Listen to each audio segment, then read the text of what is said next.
ना ही उसमें मछलियां घूम सकती हैं। जब उस चुल्लू भर पानी को सागर में डाल दिया जाता है तो उसमें वही गुण हो जाते हैं। 20 और 20 40 कहने से जब हमारे पास है ही 1 रुपया तो उसको जानने से क्या बनेगा। जब हम शरीर को ही सब कुछ माने बैठे हैं, जैसे माया, उन्होंने पूछा कि माया चाहिए या तुम्हें प्रभु की कृपा चाहिए। हम रात को जागते हैं तो दिन में हमें सोना जरूर चाहिए। यदि हम दिन भर काम करते हैं तो हमें रात को जागने के लिए कहा जाए तो हम कहते हैं हम बहुत थक गए, हमसे नहीं जागा जाता। दिन भर खाने पीने कार्य करने में हमारी आयु व्यतीत हो रही है। बचपन बीता, जवानी बीती, बुढ़ापा आ गया, मौत के समीप है। परंतु संस्कृति, संसार क्या है? जो सरकता रहता है, चलता रहता है। ये संसार में हम पैदा हुए हैं और हम निरंतर चले जा रहे हैं, चले जा रहे हैं। दौड़ हमारी लगी जा रही है। राजसिक व्यक्ति दौड़ता रहता है, सात्विक व्यक्ति दौड़ता ही नहीं, चुपचाप बैठा रहता है और वह प्रभु की शरण में हर क्षण खोया रहता है। उसको मैंने सब चिराग बुझा दिए, सब चिराग, जितने विचार थे मैंने सब मिटा दिए। तू जाने ते मेरी हार तेरी हार है, मेरी जीत तेरी जीत है। मेरी हार अब मेरी हार नहीं है, ना मेरी जीत मेरी जीत है। अब सब कुछ तेरा है। तू जाने, तेरा काम जाने। तेरे सहारे मेरी गाड़ी, तू जाने तेरा काम जाने। अब तो मौज सी करेंगे सवारी, तू जाने तेरा काम जाने।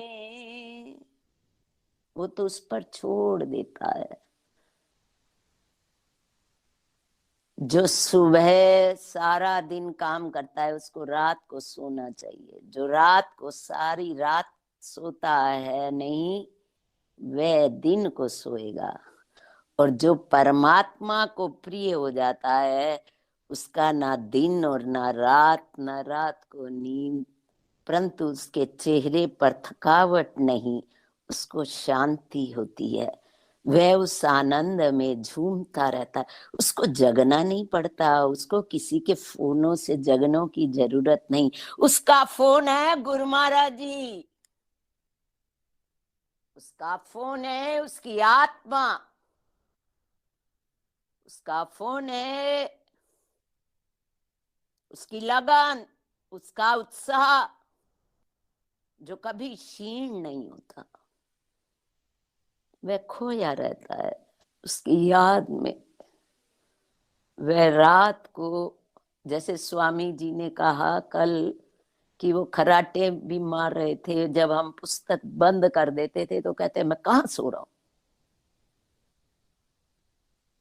तो ये गुरु महाराज जी के समय में जो बनाए हुए संत थे वो अद्भुत थे। हमारे महाराज जी भी,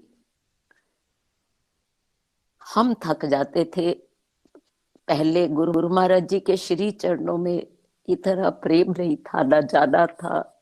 पाठ तो करते थे, उनके कहने से सेवा भी करते थे, और स्वामी जी से सदैव डांट पिटा करती थी। बस सारा दिन बाल्टियां उठाते रहोगे, पाठ नहीं करना, पाठ कब करना। और बड़े महाराज जी को सेवा बहुत पसंद थी। अब कहते बड़े महाराज जी की बात माने या स्वामी जी की बात माने, समझ नहीं आती थी कि सेवा करते हुए भी पाठ होता है। वो नहीं समझ पाई इस बात को। सेवा एक पंख है और पाठ है दूसरा पंख।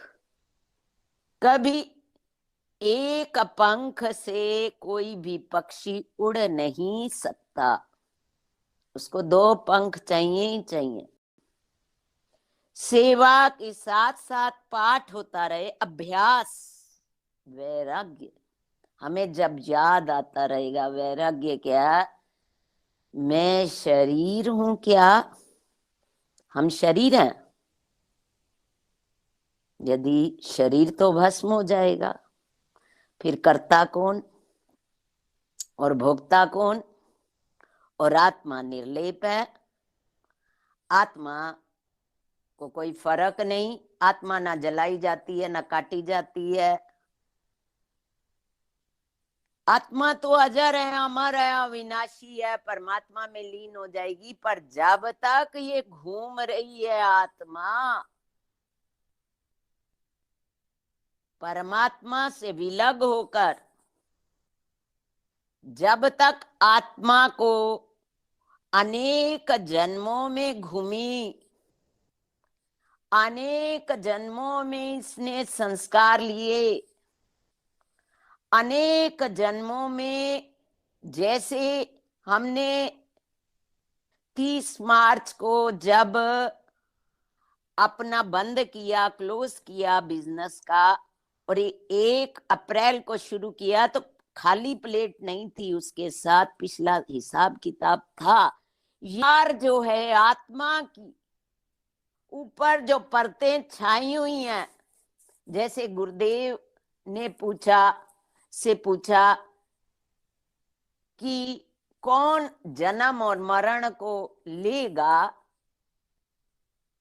वे पूछे कौन है, कहते हैं मैं हूं। कहते बस मैं, जब लग मेरी मेरी करे, तब लग काम एक न सरे। जब लग मेरी मेरी करता, गर्भ जून बार बार फिरता। जब लग वैरी मीत, तब लग निश्चल नाही चीत। जब तक हमारा कोई वैरी है तो हम पहले खुद जल रहे होंगे, हमारे हाथ में अग्नि का गोला होगा, फिर हम दूसरे को जलाएंगे। पहले तो खुद ही जलते रहेंगे उस आग में। जब लग वेरी और मीत, और हमारे मीत हैं। एक हमारा मित्र बहुत घनिष्ठ, बहुत प्यारा हमारे घर में आ जाता है, और हम सारा दिन उसकी सेवा में लगे रहते हैं। बहुत ही प्यारा आता है, तो हम रात भी उसके लिए जाग लेते हैं। और हमारे कई कई मित्र हैं, कई कई मीत हैं, और हमारा ध्यान गुरु महाराज जी के चरणों में कहां से लगेगा। जब लग वैरी मीत, तब लग निश्चल नाही चीत। तब तक चित्त निश्चल कैसे होगा। ना काहू से मित्रता, ना काहू से वैर। हमारा ना किसी से वैर हो ना मित्र हो। हमारा मैंने सब चिराग बुझा दिए। बुझाने हमें, मैंने, ये प्रयत्न मैंने करना है। हमें गुरु महाराज जी ने शिक्षा दी, हम उसको कितना ग्रहण करते हैं। अब एक व्यक्ति है, वो पढ़ाई कर रहा है, और एक टीचर पढ़ाने वाला है। वो फेल को ही बहुत दिमाग लगाता जाएगा तो मुश्किल से पास होगा। और यदि फर्स्ट डिवीजन वाले को वो मेहनत करेगा तो वो उसका रैंक ऊंचा हो जाएगा, क्योंकि 3-4 मेरिट में आ जाएंगे। जिसको उत्साह है ना, लगन है, वही तो सुनेगा, वही तो ग्रहण करेगा। जिसको उत्साह ही नहीं, जिसको प्रेम नहीं, वो कहाँ सुनेगा, कहाँ ग्रहण करेगा। जो ग्रहण कर गया उसका जीवन बन गया। जिसने ग्रहण ही नहीं किया, और उसका भी रैंक बढ़ जाता है, टीचर का भी, और उसकी तनख्वाह भी बढ़ जाती है। और ऐसे ही जिनका उत्साह होता है ना, वो प्रभु की ओर अपने आप, उनको बताना नहीं पड़ता, सेवा के लिए भी और पाठ के लिए भी। वो तो एक नुक्ता ढूंढते हैं, कहाँ से मिले और हम आगे बढ़े। जो अभी इसी उधेड़ बुन में पड़ा है, ये अच्छा है, ये बुरा है, ये ऊंचा है, ये नीचा है, जब लग मेरी मेरी करे तब लग काम एक ना सरे। जब लग हम इस चीजों में फिरते रहते हैं, ऊपर और नीचे होते रहते हैं, तब तक आगे नहीं बढ़ पाते। जैसे स्वरूप दर्शन में एक उदाहरण आया है, अंधा था और एक लंगड़ा था। दोनों को बाग की रखवाली के लिए रखा जाता है, पर दोनों मालिक की गैर हाजिरी में वे दोनों बाग को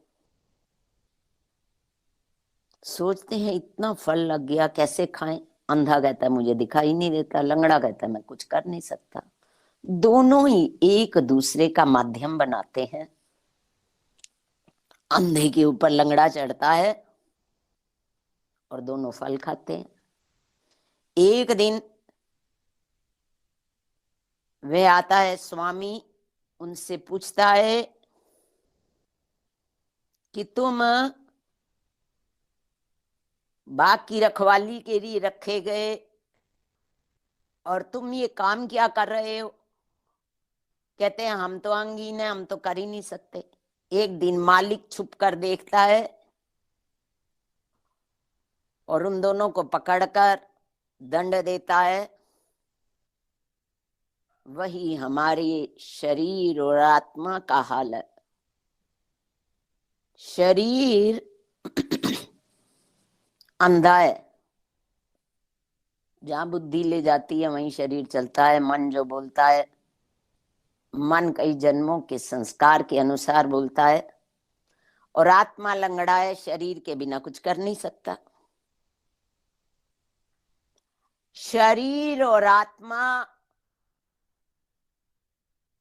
जब दोनों जुड़ते हैं मालिक की गैर हाजिरी में, मालिक को हर समय हमने गैर हाजिर समझा हुआ है, कब अपने साथ समझा हुआ है। समझें तो हमें गलती ना हो। जैसे एक व्यक्ति को दरवाजा खुला और क्या दिखाई दिया, भगवान जी खड़े हैं। कहते तू हर रोज मुझे बुलाता था, मैं अब खड़ा हूं। वो हैरान, कहते हैं भगवान जी आप खड़े हो। इतनी देर में उसकी माँ की आवाज पीछे से आती है, क्यों इतनी देर खड़ा है, अंदर नहीं आ सकता। उसको नहीं दिखाई दे रहे भगवान, केवल उसी को दिखाई दे रहे हैं। अब भगवान आते हैं, उनके पास बैठ जाते हैं। रोटी खा रहा है, पहले बोलने लगता है नमक ज्यादा, वो ज्यादा। भगवान को साथ देखकर कहाँ बोले, बोलने की हिम्मत कहाँ हो। जो है वह खा ले। जब ऑफिस जाता है, कार में बैठने लगता है, भगवान जी साथ। कहते मैं बुलाता तो था, पर मेरे साथ ये हो जाएगा मुझे ये ज्ञान नहीं है, सच में हो जाएगा। अब वह ऑफिस में जाता है, किसी से रिश्वत लेनी है, किसी से डांटना है, भगवान साथ में बैठे, कैसे बोले। ऐसी मालिक की गैर हाजिरी में वे आत्मा करता नहीं है, पर स्वयं को करता जान लेता है कि मैं परमात्मा, केवल परमात्मा करता है।